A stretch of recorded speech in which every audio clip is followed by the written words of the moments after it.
In favour or against will really depend on what is in this deal. If it is a good deal for workers, then if it gives good jobs and good social rights, then we might be in favour. If it is destroying what we have, then we will be against. Well, we want a US-EU trade agreement that actually improves the living and working conditions of workers on both sides of the Atlantic. It has to work for workers or it won't work at all.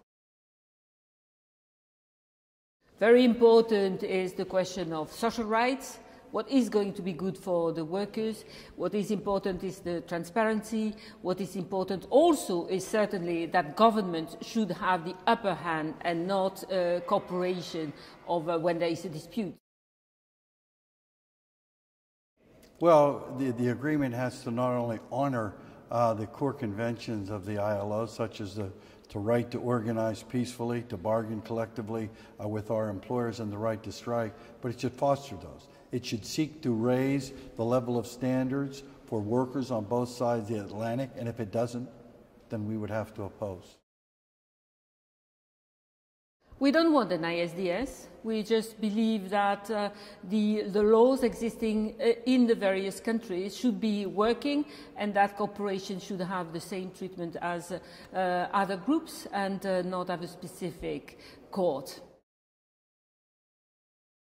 Well, we think that national and local provisions should have the option to provide those services, such as health care and things of that sort. We would strongly make sure that's in there. We would also, just to add to what Bernadette said, we would also oppose ISDS because it puts corporations above the normal regulatory and legislative process, and no one should be above the public good. They should be below the public good, and ISDS must be removed in order for that to happen. Definitely, public procurement are very important, and for us it's very important, essential, I would say, that we could have public procurement which would be decided not only on the cheapest price, but on respect of collective agreement and social and environmental standards. Well, this TTIP should not be allowed to override international agreements such as those protecting the environment and protecting from the catastrophic climate change. It should not be able to override that. That should be a decision that's made by civil society after debate, and this agreement shouldn't override that.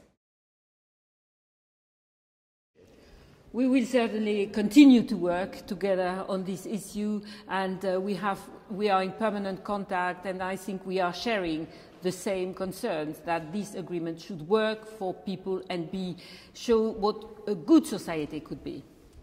We're committed to continue talking together with the ETUC, with Bernadette and myself in continuous commitment, bringing our executive councils together to debate this, to come up with the principles that we've come up with so that we can both do a campaign. And if the agreement contains those principles, we can do a campaign to support it. If the agreement doesn't contain those principles, we can do a campaign jointly to make it, prevent it from being a reality.